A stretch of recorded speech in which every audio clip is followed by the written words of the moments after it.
भारत के एक पूर्व सेना प्रमुख हैं जनरल मनोज मुकुंद नरवणे। हाँ। उन्होंने एक संस्मरण लिखा है 4 स्टार्स ऑफ डेस्टिनी। अब इसमें दिलचस्प बात यह है कि ये किताब मतलब लिखी जा चुकी है, लेकिन हमारे आपके पढ़ने के लिए अभी बाजार में है नहीं। हाँ, और खबरों के मुताबिक सरकार ने इसके प्रकाशन पर कुछ समय के लिए रोक लगा रखी है। बिल्कुल, और यही बात इस किताब को और भी मतलब रहस्यमयी बना देती है। सही बात है। एक ऐसी किताब जो अभी छपी भी नहीं, वो देश की संसद में बहस का मुद्दा बन गई। हाँ, हाल ही में राहुल गांधी संसद में इसी किताब के कुछ अंश पढ़ना चाहते थे। अच्छा। लेकिन रक्षा मंत्री राजनाथ सिंह और गृह मंत्री अमित शाह ने उन्हें नियमों का हवाला देकर रोक दिया। उनका तर्क ये था कि जो किताब पब्लिश ही नहीं हुई उसे आप कोट नहीं कर सकते। हाँ, कि उसे सदन के रिकॉर्ड पर नहीं लाया जा सकता। देखिए, ये पॉलिटिकल डिबेट तो चलती रहेगी। ठीक है, आज हम इसमें नहीं पढ़ेंगे। सही है। हमारा फोकस उस एक रात की कहानी पर है जो इस किताब में बताई गई है। उस अंदर हुआ क्या था। हम उस घटना की तह तक जाएंगे जब भारत और चीन शायद एक बड़े टकराव के सबसे करीब पहुंच गए थे। तो चलिए इस कहानी को परत दर परत खोलते हैं। तारीख थी 31 अगस्त 2020, जगह पूर्वी लद्दाख, कैलाश रेंज। हाँ, कैलाश रेंज। कुछ ही महीने पहले गलवान की वो हिंसक झड़प हो चुकी थी, माहौल में जबरदस्त तनाव था। तो उस शाम ऐसा क्या हुआ जिसने दिल्ली में बैठे देश के शीर्ष नेतृत्व की सांसें अटका दी थीं? तो चलिए उस दिन की टाइमलाइन पर वापस चलते हैं। ये सब शुरू कब और कैसे हुआ? पहला अलार्म कब बजा? पहला अलार्म बजा शाम को ठीक 5:15 पर। 5:15 पर? हाँ, जब उत्तरी कमान के प्रमुख लेफ्टिनेंट जनरल योगेश जोशी ने सीधे सेना प्रमुख जनरल नरवणे को फोन किया। सीधे चीफ को? सीधे चीफ को। और ये कोई रूटीन कॉल नहीं थी। जब एक नॉर्दर्न आर्मी कमांडर सीधे चीफ को फोन कर रहा है तो मतलब खबर बड़ी है। और खबर थी क्या? खबर ये थी कि चीन की पीपल्स लिबरेशन आर्मी यानी PLA के 4 टैंक। टैंक? हाँ, 4 टैंक, और वो भी अपने पैदल सैनिकों के दस्ते के साथ पूर्वी लद्दाख में रेचिन ला की तरफ बढ़ रहे थे। अच्छा। और ये कोई दूर की हरकत नहीं थी। वो कैलाश रेंज पर मौजूद भारतीय मोर्चों से सिर्फ कुछ 100 मीटर की दूरी पर थे। कुछ 100 मीटर्स? ये तो बहुत ही ज्यादा करीब है, मतलब सीधे फायरिंग रेंज में। बिल्कुल। यहां स्थिति की गंभीरता को समझना बहुत जरूरी है। सीमा पर सैनिकों का आमना सामना होना एक बात है, जो उस तनाव के दौर में हो रहा था। लेकिन बख्तरबंद गाड़ियों, खासकर टैंकों का इस तरह आगे बढ़ना, ये एक बहुत बड़ा सैन्य कदम माना जाता है। ये एक आक्रामक कार्रवाई थी। साफ तौर पर इसका एक ही मतलब हो सकता था कि वो उस पोस्ट पर कब्जा करने आ रहे थे। तो भारतीय सैनिकों ने क्या किया? उन्होंने कैसे रिएक्ट किया? जाहिर है भारतीय सैनिक पूरी तरह से अलर्ट थे। पहली प्रतिक्रिया के तौर पर उन्होंने चेतावनी देने के लिए हवा में रोशनी वाले गोले दागे। इल्यूमिनेटिंग राउंड्स जिन्हें कहते हैं। हाँ, इल्यूमिनेटिंग राउंड्स। ये ऐसे गोले होते हैं जिनसे कोई नुकसान नहीं होता, सिर्फ तेज रोशनी होती है। एक सिग्नल की तरह। बस एक सिग्नल देना था कि हम तुम्हें देख रहे हैं, तुम्हारी हर हरकत पर नजर है, यहीं रुक जाओ। लेकिन क्या चीनी सेना रुकी? नहीं, उन पर इस चेतावनी का कोई असर नहीं हुआ। वो लगातार आगे बढ़ते रहे। और यहीं से दिल्ली में असली हलचल शुरू हुई। बिल्कुल। जनरल नरवणे ने वक्त बर्बाद नहीं किया और एक एक करके भारत के शीर्ष नेतृत्व को फोन करना शुरू कर दिया। किस किस को?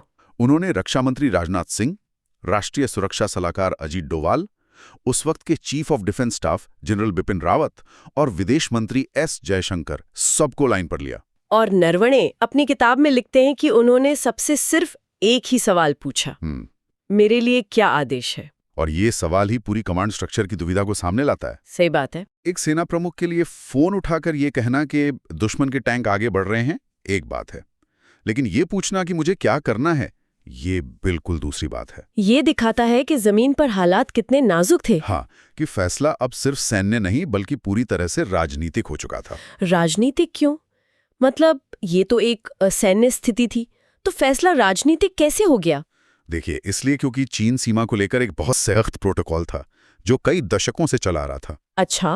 प्रोटोकॉल ये था कि गोली चलाने या बल प्रयोग का आदेश जमीनी कमांडर अपने स्तर पर नहीं दे सकता। तो इसकी अनुमति ऊपर से लेनी पड़ती थी? बिल्कुल, शीर्ष स्तर से, यानी कैबिनेट कमिटी ऑन सिक्योरिटी या सीधे प्रधानमंत्री से ही मिलनी थी।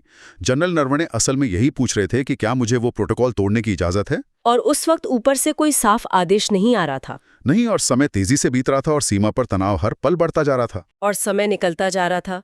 कई घंटे बीत गए, रात के 9-10 बज चुके थे। क्या दिल्ली से कोई जवाब आया? जवाब तो नहीं आया, लेकिन सीमा से एक और फोन जरूर आ गया। ओहो। और इस बार खबर और भी बुरी थी। लेफ्टिनेंट जनरल जोशी ने जनरल नरवणे को फिर से फोन किया। इस बार उनकी आवाज में और ज्यादा तनाव था। उन्होंने बताया कि अब चीनी टैंक 1 किलोमीटर से भी कम दूरी पर आ चुके हैं। वो भारतीय पोस्ट के बिल्कुल सामने थे। इसी बीच किताब में एक और अजीब बात का जिक्र है। चीनी कमांडर मेजर जनरल ल्यू लीन का एक संदेश आता है। उसमें क्या था? हाँ, ये क्लासिक सैन्य रणनीति है। मतलब? एक तरफ जमीन पर आपके टैंक आगे बढ़ रहे हैं और दूसरी तरफ आप संदेश भिजवाते हैं कि चलिए सुबह बैठकर मीटिंग करते हैं और शांति से बात करते हैं। अच्छा, ध्यान भटकाने के लिए। बिल्कुल। संदेश बातचीत का आया, लेकिन जमीन पर उनकी हरकतें जारी थीं। यह साफ तौर पर ध्यान भटकाने और समय हासिल करने की कोशिश थी। शायद वो देखना चाहते थे कि भारत का रिएक्शन क्या होगा। तो अब जनरल जोशी के पास क्या विकल्प बचे थे? उन्होंने दिल्ली में क्या संदेश दिया? जनरल जोशी ने जनरल नरवणे को जमीनी हकीकत साफ साफ बता दी। उन्होंने कहा कि इन टैंकों को रोकने का अब सिर्फ एक ही तरीका बचा है। और वो क्या था? और वो है हमारी मीडियम आर्टिलरी, यानी तोपखाने से सीधे उन पर फायर करना। तोपखाने से? हाँ। और उन्होंने ये भी साफ किया कि हमारी तोपें पूरी तरह से तैयार हैं। उनकी नजर चीनी टैंकों पर है, बस एक आदेश का इंतजार है। तोपखाने का इस्तेमाल, ये सुनने में ही बहुत गंभीर लगता है। ये सामान्य गोलीबारी से कितना अलग है? जमीन आसमान का फर्क है। और यहीं पर हमें एलओसी और एलएसी का अंतर समझना होगा, जो शायद आम लोगों को ना पता हो। हाँ, ये जरूरी है। पाकिस्तान के साथ जो नियंत्रण रेखा यानी एलओसी है, वहां पर दोनों तरफ से तोपखाने का इस्तेमाल लगभग आम बात है। दुखद है पर है। वहां स्थानीय कमांडरों को भी कुछ हद तक फायर करने का अधिकार होता है। लेकिन चीन के साथ ऐसा नहीं है? बिल्कुल नहीं। चीन के साथ जो वास्तविक नियंत्रण रेखा यानी एलएसी है, वहां के नियम बिल्कुल अलग हैं। अच्छा। इसे ऐसे समझिए, एलएसी पर गोलीबारी एक स्ट्रीट फाइट जैसी है जो अक्सर होती रहती है। लेकिन एलएसी पर तोपखाने का इस्तेमाल करना मतलब सीधे सीधे युद्ध का ऐलान कर देना। बाप रे। ये वो लकीर है जिसे 1962 के बाद से किसी ने पार नहीं किया था। ये फैसला भारत और चीन को एक पूर्ण युद्ध में धकेल सकता था। और इस भयानक दबाव के बीच जनरल नरवणे फंसे हुए थे। वो अपनी किताब में अपनी उस वक्त की मानसिक स्थिति के बारे में भी लिखते हैं। हाँ, और वो लाइनें बहुत कुछ कहती हैं। वो लिखते हैं, मैं एक बहुत ही नाजुक स्थिति में फंस गया था। क्या? एक तरफ मेरी कमान थी, मेरे कमांडर और सैनिक थे जो दुश्मन को किसी भी कीमत पर रोकने के लिए गोली चलाना चाहते थे।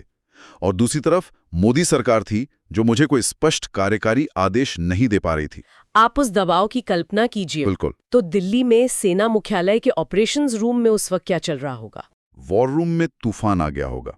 हर एक विकल्प पर विचार हो रहा होगा और उसे खारिज किया जा रहा होगा। जैसे? क्या हम अपने टैंक आगे बढ़ाएं? नहीं, उससे स्थिति और बिगड़ेगी। क्या हम एंटी टैंक मिसाइल इस्तेमाल करें? नहीं, वो भी युद्ध की शुरुआत होगी। तो सब हाई अलर्ट पे थे। पूरा का पूरा उत्तरी मोर्चा हाई अलर्ट पर था। हर संभावित टकराव वाले इलाके पर सैटेलाइट और ड्रोन से नजर रखी जा रही होगी। ये एक ऐसी स्थिति थी जहां हर सेकंड की कीमत थी। तो दिल्ली में सब इंतजार कर रहे थे? 1 घंटा 2 घंटा? घंटे नहीं, हर मिनट भारी पड़ रहा था, क्योंकि जमीन पर कमांडर पूछ रहा था, सर ऑर्डर। और दिल्ली में सेना प्रमुख अपने बॉस से पूछ रहे थे, सर ऑर्डर। पूरी की पूरी कमांड चेन एक फैसले पर आकर अटक गई थी। और फैसला लेना था राजनीतिक नेतृत्व को। जनरल नरवणे ने रक्षा मंत्री को फिर फोन किया, स्पष्ट निर्देश मांगे। लेकिन उधर से जवाब आया कि वो प्रधानमंत्री से बात करके वापस कॉल करेंगे। और फिर इंतजार का एक लंबा तनावपूर्ण दौर शुरू हुआ। बहुत लंबा। आखिरकार रात 10:30 बजे वो फोन आया जिसका सबको इंतजार था। रक्षा मंत्री राजनाथ सिंह का फोन वापस आता है। उन्होंने बताया कि उनकी प्रधानमंत्री नरेंद्र मोदी से बात हुई है। अच्छा। और प्रधानमंत्री ने स्थिति पर अपना निर्देश दे दिया है। यकीनन उस फोन कॉल के इंतजार वॉर रूम में हर कोई सांस रोक के कर रहा होगा। सही बात है। देश की सुरक्षा का शायद उस दशक का सबसे बड़ा फैसला उस एक फोन कॉल पर टिका था। प्रधानमंत्री का निर्देश सिर्फ एक वाक्य में था। क्या? बस इतना ही, जो उचित समझो वो करो। हाँ, सिर्फ यही 5 शब्द, जो उचित समझो वो करो। ये तो सुनने में बहुत अजीब है। हाँ। इसका क्या मतलब निकाला सेना ने? ये तो कोई सास आदेश नहीं है। ना हाँ न ना। और यही इस पूरी कहानी का सबसे अहम मोड़ है। ये 5 शब्द कोई सामान्य वाक्य नहीं थे। इस एक लाइन ने पूरी स्थिति को, पूरी जिम्मेदारी को पलट कर रख दिया। इसका सीधा मतलब था कि अब फैसला लेने या ना लेने की पूरी जिम्मेदारी सेना प्रमुख के ऊपर थी। अच्छा। जनरल नरवणे अपनी किताब में इस पल के लिए एक बहुत सटीक मुहावरे का इस्तेमाल करते हैं। वो लिखते हैं, मुझे एक गरम आलू थमा दिया गया था। एक गरम आलू, जिसे अंग्रेजी में अ हॉट पोटैटो कहते हैं। हाँ, मतलब एक ऐसी जिम्मेदारी जिसे कोई छूना नहीं चाहता, वो उनके हाथ में दे दी गई थी। बिल्कुल। ये क्लासिक पॉलिटिकल स्ट्रैटेजी है। प्रधानमंत्री को स्थिति की पूरी जानकारी दी गई थी। उन्हें बताया गया था कि क्या दांव पर लगा है, कि तोपखाने के इस्तेमाल का मतलब युद्ध हो सकता है। लेकिन उन्होंने सीधे हाँ या ना में आदेश नहीं दिया। नहीं, उन्होंने फैसला लेने का अधिकार और उसकी पूरी जिम्मेदारी सेना प्रमुख को दे दी। पर इसके पीछे की सोच क्या हो सकती है? सोच ये कि अब नतीजा कुछ भी हो, उसकी सीधी जिम्मेदारी राजनीतिक नेतृत्व पर नहीं आएगी। अच्छा। इसे ऐसे समझिए, अगर जनरल नरवणे फायर करने का आदेश देते और युद्ध छिड़ जाता, तो सरकार कह सकती थी कि ये जमीनी हकीकत को देखते हुए लिया गया एक सैन्य फैसला था। और अगर वो फायर नहीं करते तो? और अगर वो फायर नहीं करते और चीन हमारी जमीन पर कब्जा कर लेता, तो भी जिम्मेदारी सेना की होती कि उन्होंने एक्शन क्यों नहीं लिया। मतलब सरकार के लिए एक विन विन सिचुएशन और जनरल नरवणे के लिए एक नो विन सिचुएशन। तो इस सब का असल में मतलब क्या है? ये उस एक रात का आंखों देखा हाल है जब जरा सी चूक या फैसला लेने में थोड़ी सी भी देरी भारत और चीन को एक बड़े सैन्य संघर्ष में धकेल सकती थी। बिल्कुल। और उस सबसे नाजुक पल में फैसले का पूरा भार एक व्यक्ति के कंधों पर डाल दिया गया था। सही कहा। और जो बात यहाँ सबसे दिलचस्प है वो ये है कि ये घटना हमें एक बड़े संकट के दौरान हमारी कमांड की श्रृंखला और निर्णय लेने की प्रक्रिया की एक दुर्लभ झलक देती है। एक तरफ ये सैन्य नेतृत्व पर दिखाए गए जबरदस्त भरोसे को दिखाता है कि प्रधानमंत्री ने अपने सेना प्रमुख से कहा कि आप जो सही समझे वो करें। हाँ, ये एक तरह से उन्हें पूरी छूट देना है। लेकिन इसका दूसरा पहलू भी है। हाँ, और दूसरा पहलू ज्यादा गंभीर है। ये उस भारी बोझ को भी उजागर करता है जो हमारे सैन्य कमांडरों को उठाना पड़ता है। सही बात है। उनसे उम्मीद की जाती है कि वो सिर्फ सैन्य ही नहीं बल्कि ऐसे फैसले भी लें जिनके राजनीतिक और कूटनीतिक परिणाम बहुत दूर तक जाएंगे। और जब वो फैसला ले रहे होते हैं तो वो अकेले होते हैं। एकदम अकेले। और ये सारी जानकारी हमें एक ऐसी किताब से मिल रही है जो अभी तक किसी ने पढ़ी भी नहीं है। इसका संसद में जिक्र होना और सरकार का इस पर प्रतिक्रिया देना ही इसके अंदर लिखी बातों के महत्व को कई गुना बढ़ा देता है। बिल्कुल।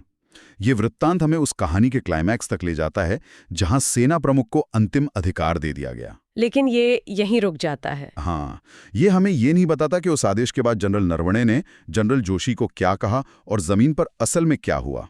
हम जानते हैं कि उस रात गोलियां नहीं चली, लेकिन ये कैसे सुनिश्चित किया गया, ये राज अभी भी उसी किताब में बंद है। सही बात है। ये कहानी अपने पीछे एक बहुत बड़ा सवाल छोड़ जाती है। और वो सवाल सिर्फ भारत के लिए नहीं बल्कि दुनिया के किसी भी लोकतंत्र के लिए महत्वपूर्ण है। क्या? जब एक तनावपूर्ण सैन्य गतिरोध के दौरान किसी देश का राजनीतिक नेता अपने शीर्ष जनरल से कहता है कि जो उचित समझो वो करो, तो क्या ये सेना का अंतिम सशक्तिकरण है जहां उन पर पूरा भरोसा दिखाया जा रहा है, या फिर ये राजनीतिक जिम्मेदारी का अंतिम हस्तांतरण है? हाँ, कि मुश्किल वक्त में फैसले का बोझ सेना पर डालकर खुद को सुरक्षित कर लिया जाता है।